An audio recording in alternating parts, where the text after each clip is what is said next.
Olá, olá pessoal, estamos de volta. Eu sou Fábio Pirajá, esse é o projeto Memória Capixaba.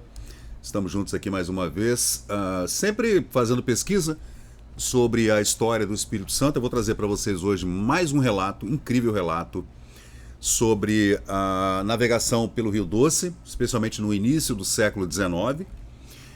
E sempre lembrando que existe uma diferença muito grande entre o início de um século e o final do mesmo.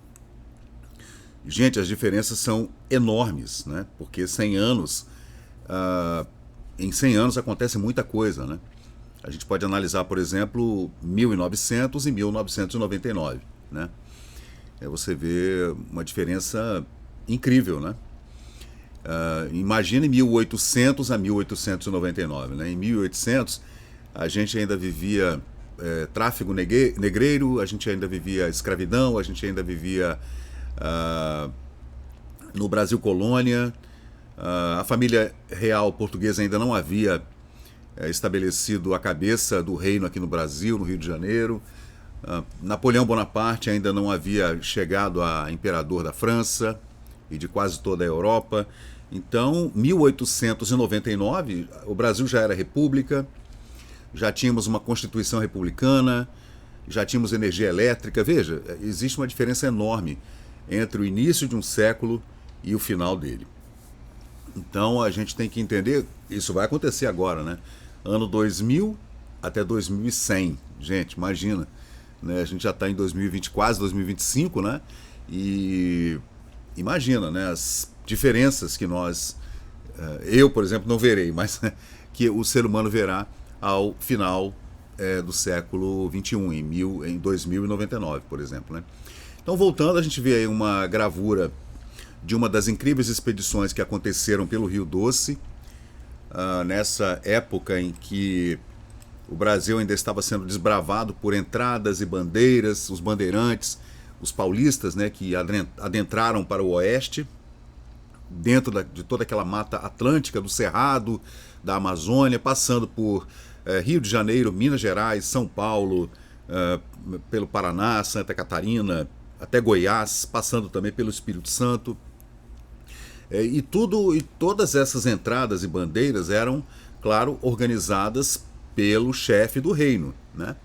Então haviam vários homens que eram determinantes para essas empreitadas para o oeste, para a demarcação de rios, terras, fazer mapas topográficos. Então havia realmente uma preocupação muito grande que houvesse também assentamentos, a montagem de engenhos, que a partir do engenho é que todo o entorno se arregimenta, né, com várias igrejas, casas e comarcas, e daí você pode estabelecer um cartorário e tudo. Então, sem fazer essa empreitada, que, na minha opinião, é uma empreitada altamente liberal, particular, né, você não consegue fazer nada. Mas, claro, tem sempre um cabeça organizando tudo isso, né? E no caso do Brasil, nesse início do século XIX, era o Reino de Portugal. Bom, a gente tem aqui um texto incrível que eu vou trazer para vocês, que é esse texto, gente, de Francisco Manuel da Cunha, que na verdade é um relatório enviado para o Poder Central no Rio de Janeiro, Memória sobre a Navegação do Rio Doce, apresentada ao Conde de Linhares, né, publicado no Arquivo Nacional, no Rio de Janeiro, em 1903. Ele é um relato de 1811 e é toda essa preocupação com relação especialmente à navegação pelo Rio Doce. Já fizemos vários vídeos aqui no canal sobre essa navegação, e também os assentamentos de colonos e tudo. Nessa época, portugueses, né? Nessa época era todo mundo português, tá? Não havia imigração italiana, nem espanhola, nada de... espanhóis havia. Mas italianos, alemães, suíços, isso foi 50 anos depois. Aí, nesse meio tempo, a gente teve a chegada da família real a família real portuguesa em 1808. Aí tivemos o advento da independência do Brasil. Dom Pedro I estabeleceu o império, né? Depois, Dom Pedro I volta para aplacar a sanha, digamos, revoltosa do seu irmão em Portugal, né? Lá ele era Dom Pedro IV. Aí vem a maioridade de Dom Pedro II, o golpe da maioridade, né, com José Bonifácio de Andrade e Silva como tutor de Dom Pedro II. Então tudo isso aconteceu nesse meio tempo, né? Em que o Brasil precisava fazer essas demarcações e tomar posse definitiva do Brasil, né? Porque ainda havia muito problema com outros países, outras potências que queriam dominar essa região. Então havia uma necessidade imensa. O litoral já estava mais ou menos estabelecido, né? A expulsão dos franceses durante o estabelecimento da França Antártica na Baía de Guanabara, a expulsão dos holandeses, de Maurício de Nassau, na capitania do Pernambuco. O Brasil fez, Portugal, né, e fizemos vários acordos naquela ocasião. Claro que teve também um embate, digamos, uma outra batalha, mas houve também diplomacia e pagamento e etc. E houve um acordo e o Brasil estabeleceu-se no litoral. Então, esse domínio português estabeleceu-se no litoral do Brasil. Lá do Pernambuco até lá embaixo no Florianópolis, por lá. Mas havia ainda, claro, piratas que iam e vinham o tempo inteiro, vindo de Angola, parando em Santa Helena, passando pela Trindade, chegando até a Baía de Vitória, subindo ou descendo o litoral brasileiro com esse tráfego negreiro, né, que acontecia com muita frequência. A gente tem uma ideia mais ou menos de que chegavam ao litoral brasileiro 15 mil escravos anualmente, sendo que boa parte deles ia para a parte espanhola do Tratado de Tordesilhas, estabelecido em 1494 entre Portugal e Espanha, e uma parte, diria que 5 mil por ano, ficavam nas fazendas de cana, de refino de açúcar e produção de cachaças, etc., plantações aqui no Brasil. 10 mil iam para a França, para América do Sul espanhola, e 5 mil ficavam no Brasil. Então era uma profusão de navios subindo e descendo a costa brasileira o tempo todo. Mas no interior não. O interior era mata fechada, milhares e milhares de índios e centenas de tribos diferentes que se degladiavam entre si o tempo todo, desde o início da colonização, que há registros. Antes disso não há registro, claro, né? Mas quando os portugueses chegaram com os primeiros colonos, é que começaram os registros, né? Tanto o registro topográfico quanto o registro antropográfico, digamos assim, um registro antropológico, né? Onde a gente consegue entender que tribos são essas, se elas são amigas ou são inimigas entre si, ou se elas são dóceis ou se são tribos canibais, como era muito comum, né? Antropófagos e etc. Então, realmente, como aconteceu no velho oeste americano, no mesmo período, a gente ouve falar, né, que os colonos americanos foram para o Far West, para o oeste distante, para colonizar toda aquela parte central dos Estados Unidos, que até hoje encontra-se absolutamente vazia, né? Você tem nos Estados Unidos a costa oeste e a costa leste absolutamente dominada, né? Mas o centro-oeste americano ainda é muito vazio. Apenas 10 ou 15% da população americana vive no centro-oeste americano. Isso aconteceu também no Brasil, acontece até hoje. O Brasil é um país enorme e muito pouco populado, digamos, né? Tem 220, 230 milhões de pessoas, e ainda tem muita terra para ser dominada, terras selvagens ainda no Brasil, por incrível que pareça. Nós temos uma matriz, como se chama hoje, verde, estabelecida, né, com hidroelétricas e tudo, muitos painéis solares espalhados, milhões de painéis solares espalhados pelo Brasil, energia eólica. Então o Brasil é o país mais verde do mundo, digamos assim, na produção de energia elétrica, né? Porque a gente ainda tem um território gigantesco para dominar, né? A gente tem feito isso, por exemplo, no agreste baiano, nordestino, digamos, né? E também no centro-oeste, onde há uma junção de Caatinga com Cerrado, onde o Brasil dominou o Cerrado completamente, né? E existe aquela problemática com relação à China, que tem comprado partes enormes, gigantescas do Brasil, grandes fazendas, né? E é uma coisa que corre a boca miúda, digamos assim, essa invasão chinesa no Brasil através de compra de grandes quantidades de terra, grandes fazendas, né? E isso acontece até hoje. Mas imagina isso lá atrás, no século XVII, no século XVIII, como não era, né? subir o rio no meio dessa vegetação, que era uma vegetação glamourosa, maravilhosa, incrível, com muita fauna, uma flora, uma diversidade de flora incrível, animais que ninguém nunca tinha visto, os europeus não conheciam esses animais. Aí a gente fala de mamíferos, de roedores, de aracnídeos, de todo tipo de animal, aves incríveis, né? Que ninguém conhecia, só os índios conheciam, porque já estão no Brasil, né, há milhões de anos, esses povos nativos, brasileiros nativos, né? E essa correspondência, então, voltando, né, dessa correspondência de Francisco Manuel da Cunha para o Conde de Linhares, publicada no arquivo da Biblioteca Nacional em 1903, lembrando que a Biblioteca Nacional foi instituída por Dom João VI quando ele trouxe a Biblioteca Nacional Portuguesa para o Brasil, porque ele veio com a corte completa, gente. É uma coisa incrível. Eu acho que nunca na história da humanidade uma corte completa com seu rei, sua rainha, deslocou-se de um país para o outro, levando tudo, todo o erário, as bibliotecas, tudo, levou tudo. O clero veio junto, a nobreza, todo mundo, a corte veio completa. Então, foi uma coisa incrível. Ele estabeleceu o Banco do Brasil, a Biblioteca Nacional e outras instituições que existem até hoje, né, gente? Então, foi uma coisa incrível. E esse relato que eu vou ler para vocês agora, ele está então na Biblioteca Nacional, 100 anos depois, né, da chegada da família real portuguesa ao Brasil, e a instituição da Biblioteca Nacional no Rio de Janeiro, né? E nesse período a gente teve transcritos, né, vários documentos importantíssimos na história do Brasil, como esse, por exemplo, que é um assunto que nos interessa muito, que é a colonização, navegação do Rio Doce, que é um rio importantíssimo para o Brasil, né?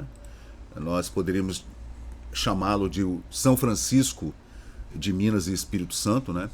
Claro que o rio São Francisco é muito maior, a extensão é muito maior, mas o Rio Doce também é um rio enorme, né, que sai das Minas Gerais, entra pelas Minas Gerais, Espírito Santo, Bahia, e deságua lá na Regência Augusta, no município de Linhares, hoje aqui no Espírito Santo, no norte do Espírito Santo. E sempre foi um rio navegável com centenas de lagoas no seu entorno. Esse é o Conde de Linhares, né, o homem responsável por esse período de colonização dessa região do Rio Doce, aqui no Espírito Santo. E o relato fala o seguinte, vamos lá, vamos tratar desse relato aqui, importante, do senhor Francisco Manuel da Cunha, dizendo: não se alcança a grandeza senão pelo caminho do merecimento, disputada pelos serviços e virtudes. Olhar a grandeza com uma nobre e pacífica indiferença, esperá-la sem buscá-la. Ser tão magnânimo que a despreze quando ela custasse um crime. Amar ser grande por si mesmo mais do que pelos seus títulos. Ser honrado com a confiança do primeiro príncipe do universo. Maçom esse, hein? Maçom. Falando de Jesus, né? Utilizando o primeiro príncipe do universo depois de haver brilhado nas cortes estrangeiras não só como ministro e plenipotenciário, mas sim como caráter da majestade que o enviou. Pesar as forças respectivas dos estados, discutir os interesses dos soberanos estrangeiros, estudar suas pretensões, observar suas rivalidades, levantar o véu que encobre a política dos gabinetes, conhecer o fundo, os costumes a fundo, né, o caráter, o gênio das nações, os talentos e a capacidade dos particulares distinguidos em cada estado. Decidir sabiamente, prudentemente, em um golpe de vista infalível das finanças, da guerra, da marinha, da justiça, da religião, das prerrogativas dos cargos e dos direitos dos soberanos. Eis aqui, ilustríssimo e excelentíssimo senhor Conde de Linhares, ele está se referindo ao Conde, né? Os sinais característicos que distinguem Vossa Excelência. Eis aqui o justo elogio que consagram a Vossa Excelência todos aqueles que amam o Estado e a nação. Assim como na ordem da literatura aparecem esses gênios superiores ao homem de espírito, assim também na ordem das inteligências destinadas a manejar as molas do Estado aparece Vossa Excelência. O cara puxa um saco. Mas tem que ser assim, né, gente? Tem que ser assim. Vamos tratar aqui do Conde de Linhares um pouquinho. Você vê que o cara, ele abre a correspondência dele puxando um saco, né? O Conde de Linhares, gente, nasceu em 1755, faleceu em 1812, ainda no Império com Dom João VI, né? O nome dele era Rodrigo Domingos Antônio de Souza Coutinho. Ele nasceu em Chaves, em Portugal, né? Família de aristocratas. Ele era secretário do Estado dos Negócios da Marinha e Domínios Ultramarinhos do Reino de Portugal. E nesse cargo ele criou o Corpo de Engenheiros Construtores e também a Junta da Fazenda da Marinha e ainda a Sociedade Real Marítima. Tornou-se conselheiro de Dom João VI e veio com ele para o Brasil. Veio como ministro de Estado dos Negócios Estrangeiros e da Guerra. Em 1808, ele recebeu, então, com a chegada da família real portuguesa ao Brasil, o título de primeiro conde de Linhares e faleceu aqui no Brasil em 1812, né? Então, nesse período, ele era um dos homens mais importantes do Brasil, do Reino do Brasil, né? Nessa ocasião. O Brasil ali, cabeça de chave, né? O Brasil acabou tornando-se a cabeça do Império Português, né? Com tentáculos, né, por todo lugar, em Angola, Goa, em vários lugares que até hoje, onde se fala até hoje a língua portuguesa, né? Esse então era o Conde de Linhares e de uma família muito importante. Ele era advogado, estudou direito em Coimbra, na famosa Universidade de Coimbra, né?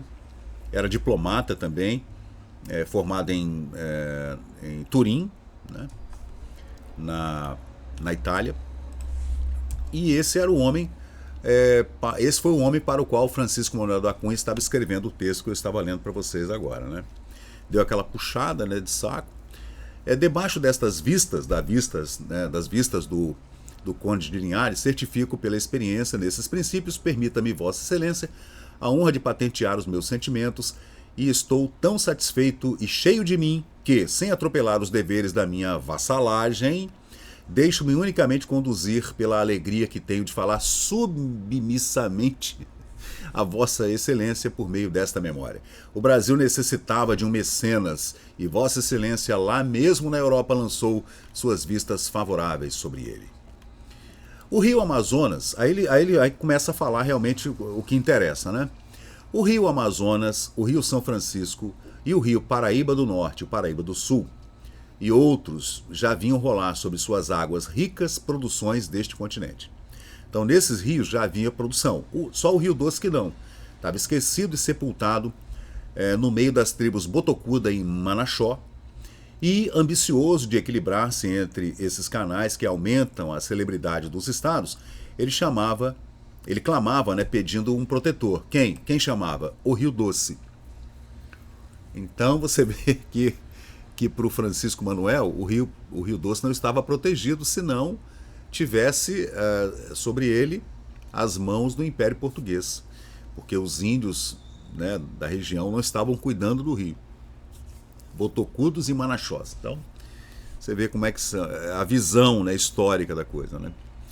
Aí ele fala que o Estado precisa, né, de um protetor como Ptolomeu, como Luís XIV, mas em Portugal ainda conservava seus Colberts e Richelieus. Você vê que o cara é um iluminista, né?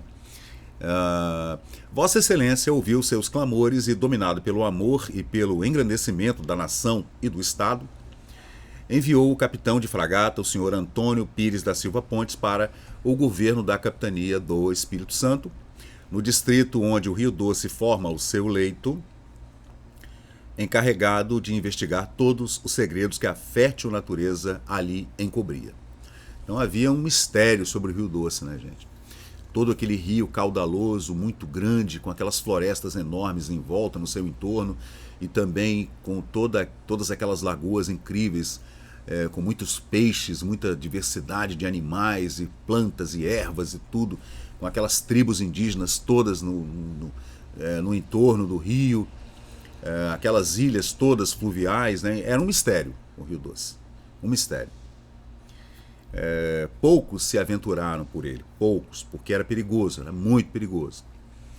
Segundo relatos, os índios dessa região eram antropófagos, eles comiam carne humana. Aí não sei se é uma lenda, se é uma forma que os relatos da época tiveram para uma empreitada mais violenta para criar esses assentamentos, extirpando os índios, né, do caminho. Então, a gente tem que ter bastante cuidado. Mas desde o Bispo Sardinha, né, que foi comido pelos índios, a gente ouve essas histórias e a gente tem que ter muito cuidado porque, bom, são relatos, né? Relatos, especialmente quem escreve a história, quem escreve esses relatos é o vencedor, né? Mas continuando aqui, Portugal mandou para o Espírito Santo, então, Antônio Pires da Silva Pontes como governador da capitania, e a partir dali era necessário que se fizesse um mapeamento do Rio Doce, né? Com efeito, este rio nasce nas Minas Gerais e, comunicando com o Cerro, Espírito Santo e Bahia, vem a formar no meio dessas províncias uma cidade contínua cuja rua principal é o seu majestoso curso. Então, entre Minas, Espírito Santo até Bahia, né, até chegar no Oceano Atlântico, o Rio Doce é a sua via, a sua principal avenida, digamos assim, uma alameda, né, segundo o relato aqui do Francisco Manuel da Cunha. Se o rio Amazonas e o São Francisco do Norte viram aparecer em suas margens vilas e povoações, se a agricultura foi conhecida pelos indígenas, se o comércio ali mesmo encontrou nossos objetivos de sua curiosidade, a marinha, imensas matas de construção e ávido mineiro, passando através de todos os obstáculos, vinham depositar suas mercadorias nas praias do oceano, é porque os gênios tutelares desses canais, quero dizer, os governadores, levavam dia e noite pela fortuna daqueles lugares e povos, ora humanizando o selvagem, né, catequizando aqueles índios e tudo, ou até escravizando eles, né, ora instruindo o ignorante, ora semeando a concórdia, animando o trabalho e aumentando os direitos reais. Bom, interessante esse parágrafo, né, que ele fala que havia em outras capitanias, lá onde está o Amazonas, lá onde está o São Francisco, sei lá, no Pernambuco, ou em São Vicente, né, ou na capitania do Porto Seguro, onde há rios também que desembocam no oceano, trazendo todas aquelas mercadorias, porque os índios já conheciam a mata, né, já faziam plantações, né, e você podia também trazer ouro, prata e outros metais, ou pedras preciosas ou semi-preciosas, aquele ávido mineiro, ou imensas matas de construção, onde você poderia arrancar a madeira. A marinha, quando ele trata da marinha, ele fala da navegação marítima, perdão, da navegação fluvial, né? Desses rios que trouxeram grande riqueza. Por quê? Porque lá nessas capitanias, outras que não a do Espírito Santo, haviam esses homens governadores que estavam determinados dia e noite a trabalhar por esse desenvolvimento. Então você vê, gente, que a gente imagina assim, antigamente o povo era mais ignorante, era mais burro e tal. Não. Havia uma engenharia muito fina, muitíssimo fina. Ninguém era bobo, não, tá? A coisa a gente vai lendo os relatos, gente.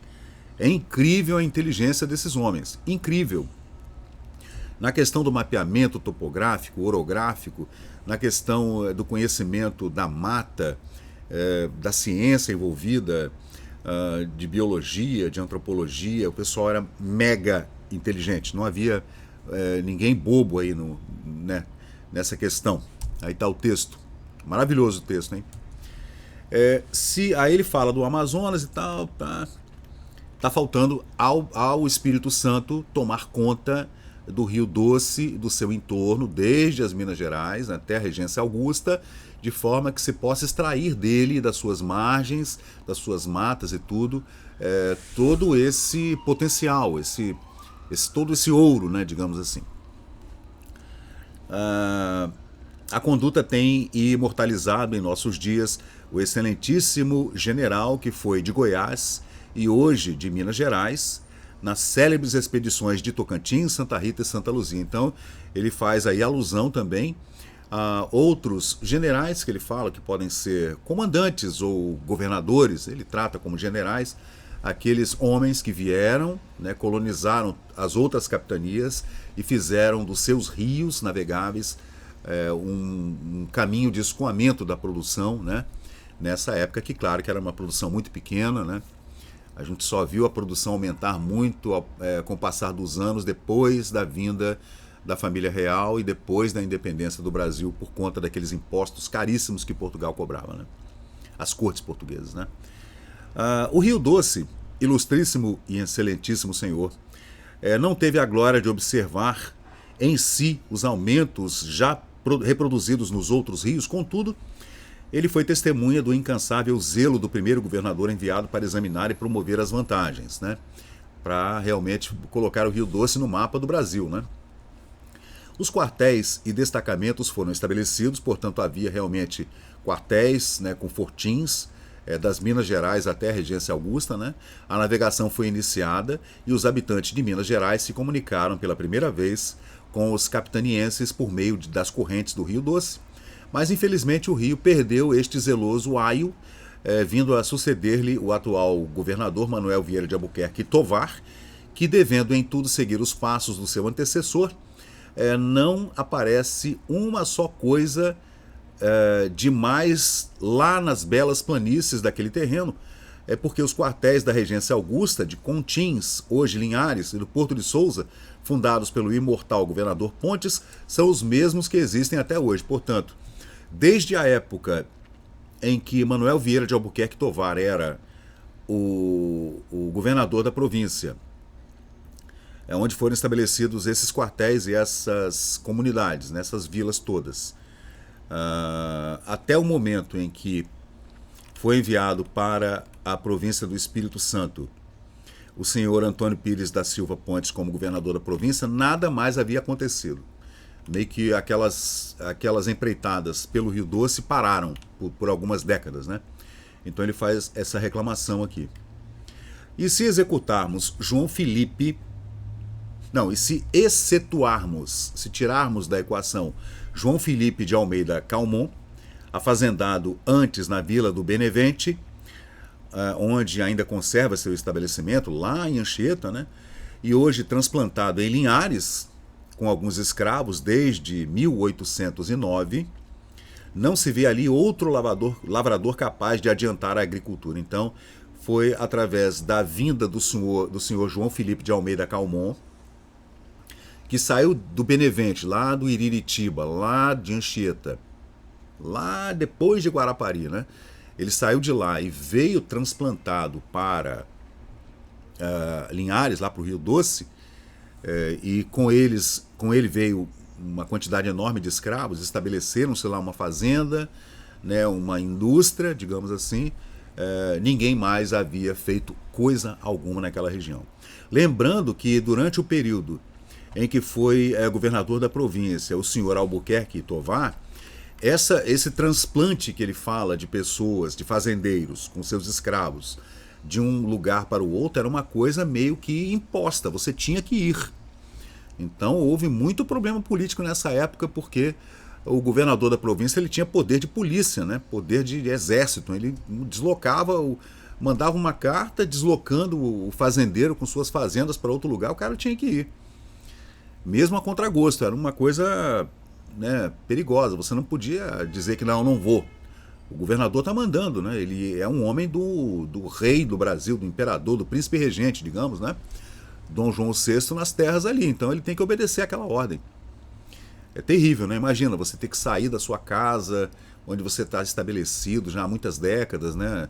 Uma fazenda que você talvez tenha herdado dos seus avós e pais, ter que sair dali para ir para outro lugar completamente diferente.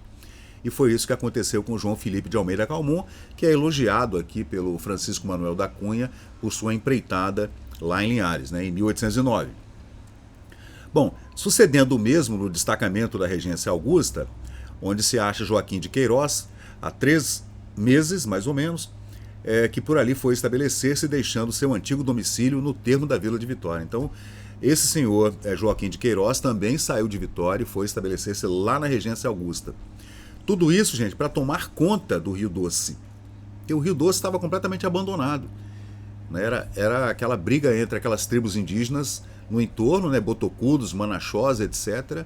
E havia um problema para colonizar ali. Então, algumas pessoas foram estrategicamente posicionadas, né, para poder tomar conta daquilo ali e estabelecer um mínimo de segurança para que se pudesse subir o rio, né?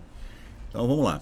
Alguns desertores que viviam espalhados pela capitania do Espírito Santo e que, sendo chamados pelo governador atual para que se recolhessem às suas respectivas praças ou fossem residir lá no Rio Doce, aceitaram este último partido. Então, teve gente que era desertor, tá vendo?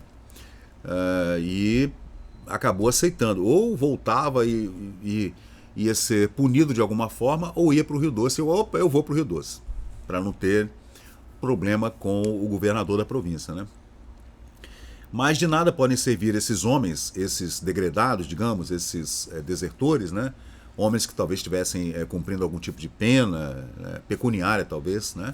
Até, sem os precisos e competentes meios para o bem da agricultura. Então como é que o cara sai daqui de Vitória, por exemplo, né? Ele é um comerciante, está devendo alguma coisa para alguém, aí o governador manda ele para lá.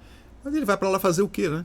Como é que ele vai estabelecer lá sem nada, sem nenhum implemento agrícola, digamos assim, para poder tocar uma empreitada de colônia, de fazer uma pequena vila, uma colônia? Difícil, né? É a mesma coisa de você fazer essa tal reforma agrária que a gente fala e a terra lá é sua, tal, vai para lá. Mas como é que você vai para lá? Aconteceu com os imigrantes aqui, quando vieram na segunda metade do século XIX, né?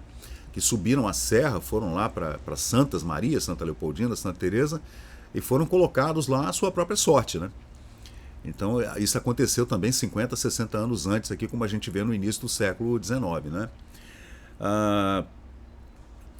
Aí está falando aqui que a maior parte desses homens, desertores que foram enviados para a região do Rio Doce, bem como muitos pedestres, desampararam aquele lugar delicioso, mas não por moléstias epidêmicas, mas pelo temor desmarcado que ali infunde o governador, desertando novamente, aí, tá vendo, gente? E com medo do gentio também, que são os índios, né? Então o cara era obrigado pelo governador a ir para lá, né? Pelo governador Albuquerque Tovar. Era obrigado a ir para o Rio Doce porque estava devendo algo para o Estado, né? Algum imposto, ou estava cumprindo alguma pena. Chegando lá, o cara não ficava, ele deserdava de novo, porque ele, né? Não somente por moléstias da região, a malária, né? Que a pessoa podia pegar lá, paludismo, né? E também a doença de Chagas e tudo. O cara ficava com medo, né? Dos mosquitos à noite. Imagina como não era aquilo ali, gente. Lá no Rio Doce, 250 anos atrás, né? Então, ainda tinha os gentios em guerra, as tribos de índios em guerra, né? Esta guerra não tem tido o êxito que se esperava. Apenas algumas divisões destinadas a penetrarem o interior do país para atacarem o gentio, os índios, né, sem jamais combinarem suas operações, fizeram algumas marchas e retrocederam logo 2 ou 3 dias depois. Então, tá vendo? O cara ia, subia o rio ali com aquela canoa, com um monte de soldados armados e tal, chegava, combatia um pouco com os índios corriam para dentro da mata. Aí eles continuavam, 2, 3 dias depois voltavam. Imagina a empreitada que não era, né? Porque ao longo do rio não havia nenhum assentamento. Então como é que você pegava água potável? Como é que você, né, entrava pelas margens do rio, a margem oriental, a margem ocidental? Como que você fazia isso com aqueles índios no entorno ali? Era uma coisa dificílima, né? O gentio, os índios, né, assoberbado e de alguma sorte vitorioso, esse gentio, inutilizou sempre o nenhum esforço dessas divisões. Não entendi isso aqui. Inutilizou o esforço dessas divisões, né, que iam tentar essa navegação, e de forma audaz continua o gentio a atacar até os lugares mais vizinhos à Vila de Vitória, como agora fez por 2 vezes na maior parte da freguesia da Serra, chegando à última empreitada dos índios até Carapina, distante 2 léguas da vila da capital, onde se acham refugiados os habitantes daqueles sítios. Então, você vê que os índios, gente, vindo do norte, lá de cima do Rio Doce, desceram até Carapina, fazendo ataques ali, né? E o pessoal daquelas fazendas da região ficaram com medo e vieram até Vitória se refugiar, com medo, né, dos índios, né? O rio de Santa Maria e as fazendas situadas por suas margens igualmente foram objetos da vingança dos índios, dos selvagens, que ele chama no texto, né?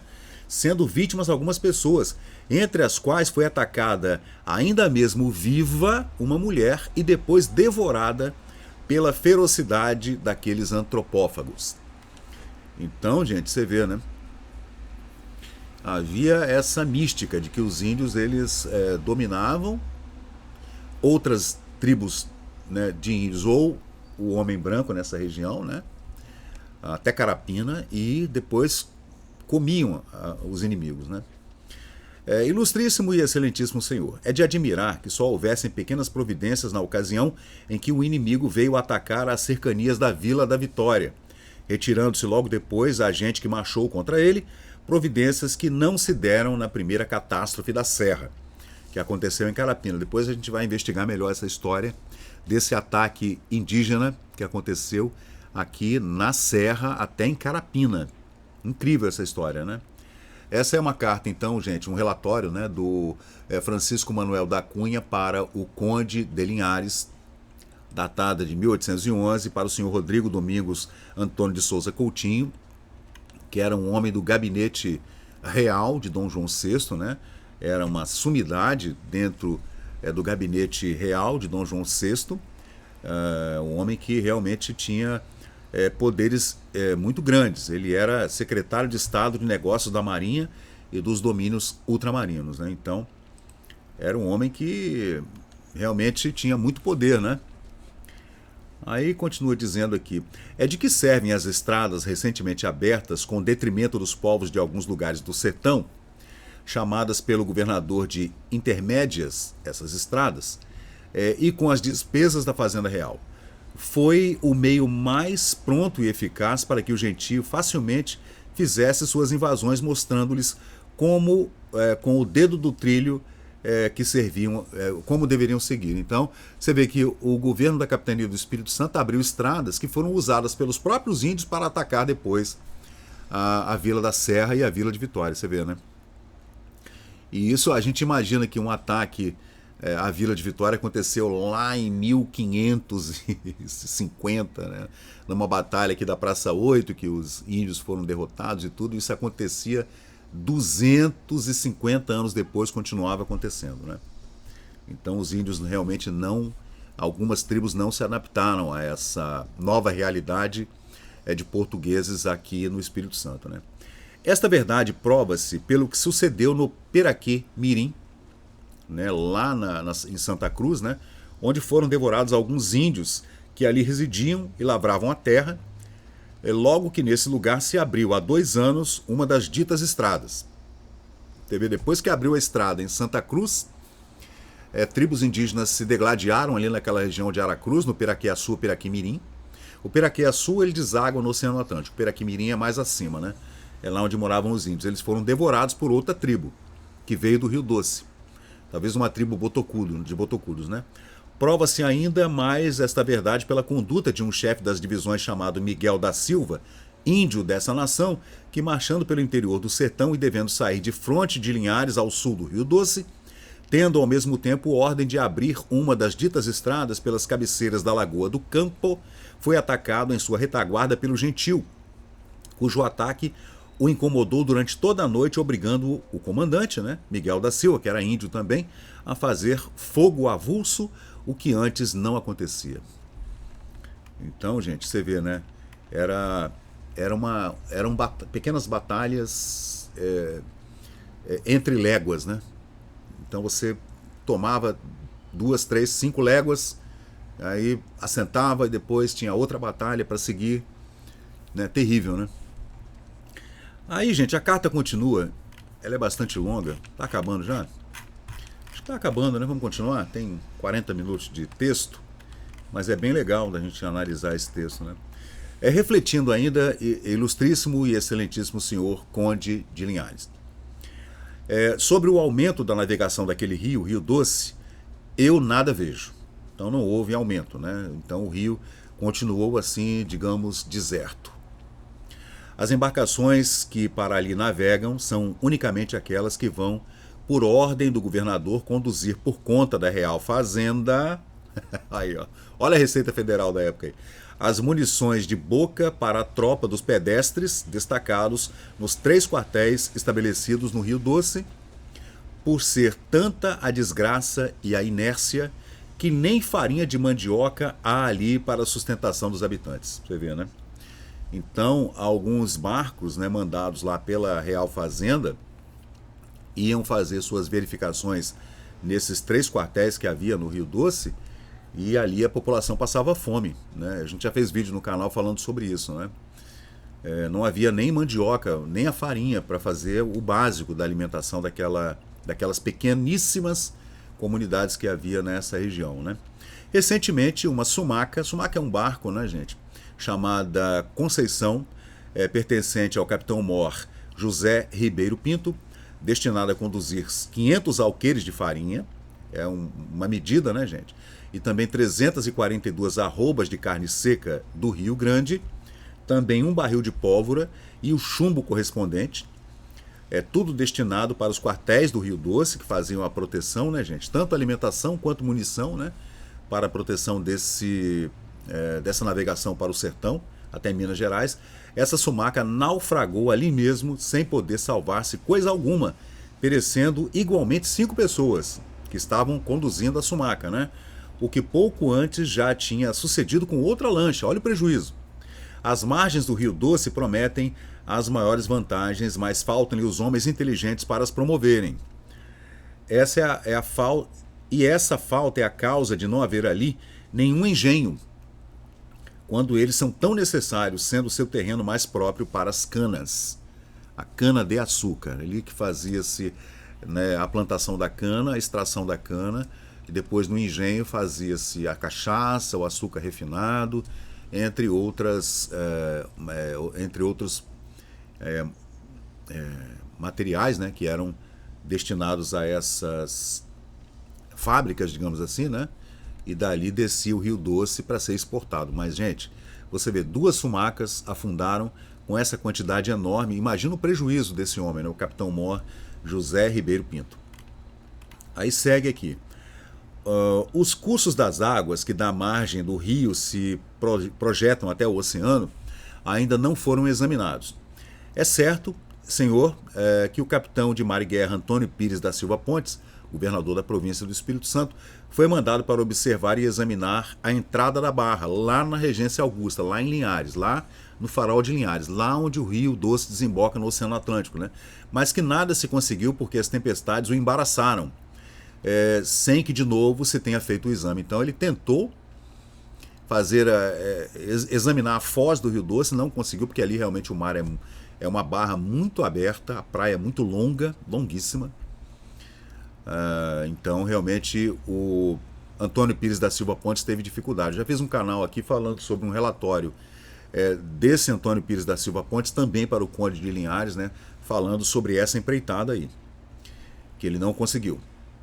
Encarregue Vossa Excelência esta diligência ao capitão-tenente e engenheiro, o senhor Luiz da Mota Feu e Torres. Esse é parente lá da Serra Sede, tá, gente? Nós também somos da Feu, né? Existe Feu. Fabiano Feu, meu tetravô, né? Que o mandara executar com o zelo e a exatidão que lhe são próprios. Senhor capitão-tenente engenheiro Luiz da Mota Feu e Torres.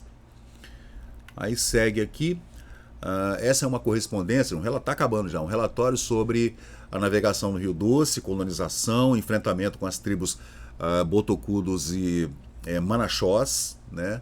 E uma tentativa de chegar-se até as Minas Gerais, lá no Cerro, né, na divisa das províncias do Espírito Santo com Minas Gerais, e também a descida para o Oceano Atlântico, né? E ainda todo o prejuízo com a perda de muitos materiais importantes com esses barcos, né? Que agora está bem estabelecido qual era o tipo de barco que navegava pelo Rio Doce. Era uma sumaca, tá? S-U-M-A-C-A. Sumacas aqui pela Baía de Vitória eram muito comuns, era um barco com um calado bastante profundo, que cabe muito mantimento dentro da sumaca, é um barco grande, né? E essa correspondência é para o Conde de Linhares, datada de 1811. Os trabalhos da estrada, que se deve abrir até as margens do Rio Doce para a navegação, contornando a barra do mesmo rio, igualmente vão sofrendo as demoras do tempo sem se verificar uma coisa positiva. Felizmente, o ilustríssimo e excelentíssimo senhor, a regência augusta de Contins ou Linhares, já está situada a cerca de 16 léguas da vila de Vitória, e não a 60, como diz o plano, porque em verdade se não concluir a navegação, ao menos os habitantes e navegadores ali poderão transitar facilmente e levar aos seus destinos as mercadorias e efeitos próprios para a sua subsistência. Então, havia uma medição mal feita, né, que havia sido mal feita, de 60 léguas, de Linhares a Vitória, 16 léguas. Hein? Acho que não, hein? Os habitantes da capitania do Espírito Santo, zelosos pela prosperidade pública e reconhecidos pelos benefícios de Vossa Excelência, Conde de Linhares, têm a satisfação de verem assegurados os estabelecimentos que se têm feito na Serra, em Nova Almeida e também em Santa Cruz. Santa Cruz era um ponto importantíssimo, gente. Importantíssimo. Ali na foz do rio Piraquiaçu, era uma parada importante, porque ali você podia atracar, reabastecer com água potável, porque ali tem uma fonte de água potável que a gente pode ir até hoje lá, a fonte da Índia lá, né? E também pegar outros insumos, né? Que você podia, fazendo essa navegação lá do Mucuri, descendo até chegar em Vitória. Então, Santa Cruz sempre foi um porto importantíssimo, como era de São Mateus também, para chegar lá no Mucuri e passar até a província do Porto Seguro, né?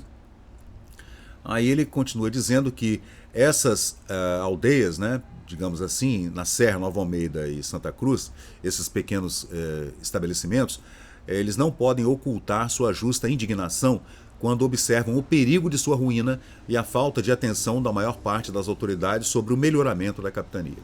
Quando ele fala em melhoramento, também ele fala em abrir estradas, mas aí ele abre estrada. E os índios utilizam a estrada para combater os colonos. Gente, olha que loucura, né? As glebas férteis esperam o lavrador industrioso, aquele cara que tá afim mesmo de pegar aquela terra fértil e plantar, né? Fazer uma agricultura, um cultivo bacana. Que as cultive, um agricultor, né? Um lavrador que as cultive e lhes dê o cultivo que merecem, o Senhor, né? É essa a mais fervorosa esperança dos povos aqui da capitania do Espírito Santo. E se os lavradores têm abandonado seus lugares por falta de proteção e incentivo, só a vigilância e a sabedoria de Vossa Excelência poderão restituir-lhes a confiança e a prosperidade que tanto desejam. Então, ele suplica por ajuda, mas essa ajuda é para que esses colonos não morram de fome, porque existe um combate muito grande desses colonos portugueses com o gentil, com os índios da região do Rio Doce, contra as intempéries, por conta do mar revolto lá na regência Augusta, lá em Linhares, e também contra as corredeiras, cachoeiras, o assoreamento do Rio Doce, as cheias, as lagoas e tudo, os perigos com os animais selvagens, onças e outros animais selvagens. Então, mesmo que esse agricultor, esse lavrador fosse levado para lá, colono ou escravo, quando ia também um fazendeiro levando todo o seu plantel de escravos, chegando lá ele tinha muita dificuldade para proteger esses lavradores, os meeiros talvez, né? Contra os índios da região, botocudos e manaxós, que viviam em guerra entre si e contra os colonos, né? Além dos perigos da temperatura do local, da temperatura local, do clima local, perdão, do clima, e também toda essa insegurança também fazia com que esses colonos perecessem de fome, morriam de fome, porque não havia nem mandioca suficiente. E toda vez que subia uma ajuda pelo Rio Doce, uma ajuda do governador da capitania, o barco afundava e com ele ia toda aquela pólvora que se perdia, todos os mantimentos e utensílios domésticos e utensílios agrícolas se perdiam no Rio Doce, porque era muito difícil realmente, né? Então, gente, a gente vê aqui alguns nomes importantes. Aqui ele finaliza a carta, né? Dignai-vos, pois, ilustríssimo e excelentíssimo senhor, Conde de Linhares, a ser o protetor desse vasto continente, o Brasil, né?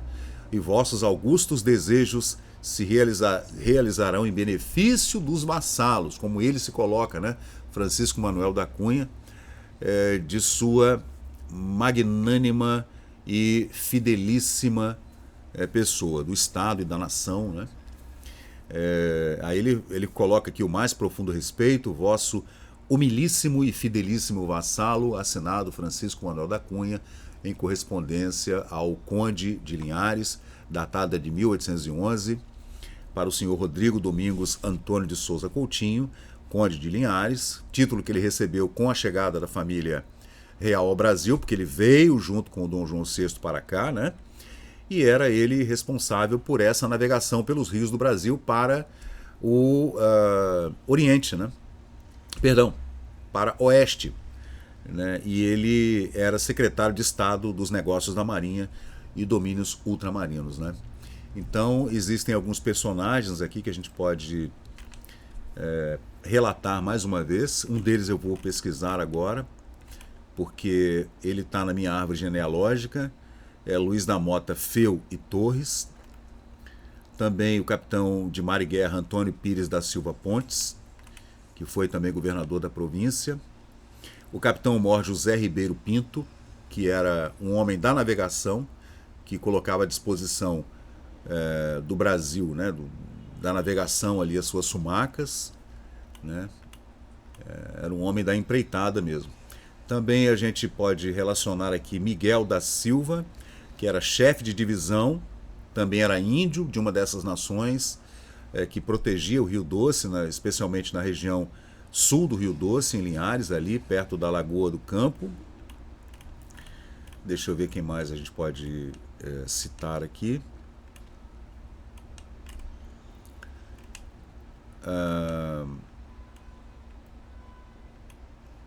O senhor governador da província, Manuel Vieira de Albuquerque e Tovar, né? São os personagens desse relatório, né, gente, que eu estou colocando aqui para vocês, que é importante a gente fazer relatar isso aqui. E claro, falando dos índios das tribos Botocuda em Manaxó, não é Pataxó não, gente, é Manaxó, né? E é incrível, né? Incrível esses relatórios, são incríveis mesmo, né? A gente está sempre pesquisando e fazendo esse relatório. Eu fiz uma playlist aqui no canal do Memória Capixaba para falar especificamente sobre a colonização do Rio Doce, que era um rio muito extenso, muito fundo, caudaloso, com muitas cachoeiras, corredeiras e tudo.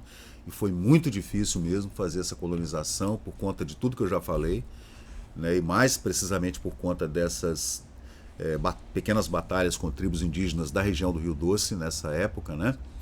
Em 1809, entre 1790 e 1820 foi muito difícil mesmo. Mas depois, né, a gente historicamente já sabe que o Rio Doce foi totalmente colonizado, né? Mas é uma história incrível mesmo de colonização que a gente deve estar sempre trazendo de volta, estudando com mais detalhes para poder entender como se deu tudo isso aí. Então valeu, pessoal, eu sou Fábio Pirajá, esse é o projeto Memória Capixaba, que é um projeto que a gente desenvolve já há mais ou menos uns 15 anos no Facebook para estudar a história do Espírito Santo de forma a ler todo esse material que está em primeira pessoa, de fonte primária ou não. Dentro do jornalismo também a gente lê alguma coisa, claro que no jornalismo a coisa está um pouquinho tendenciosa, né? Porque existia um embate terrível também, né? Na política capixaba nessa época, né? Nunca foi uma política muito equilibrada, sempre houve oposição e situação, né? O Espírito Santo envolveu-se diretamente em algumas revoltas contra o Reino de Portugal, as cortes portuguesas, mesmo quando a família real portuguesa veio para o Brasil com a corte, com tudo. Mesmo assim houve muito embate, porque os brasileiros, que já eram brasileiros natos mesmo, né, vivendo aqui no Brasil já há 300 anos, não aguentavam mais essas tarifas e taxas, impostos. Então o Brasil queria realmente a independência e acabou conseguindo ela com Dom Pedro de Alcântara em 1821. 1822, né, gente? Então valeu, muito obrigado, gente. Vamos em frente, né? Valeu, muito obrigado mesmo e até a próxima.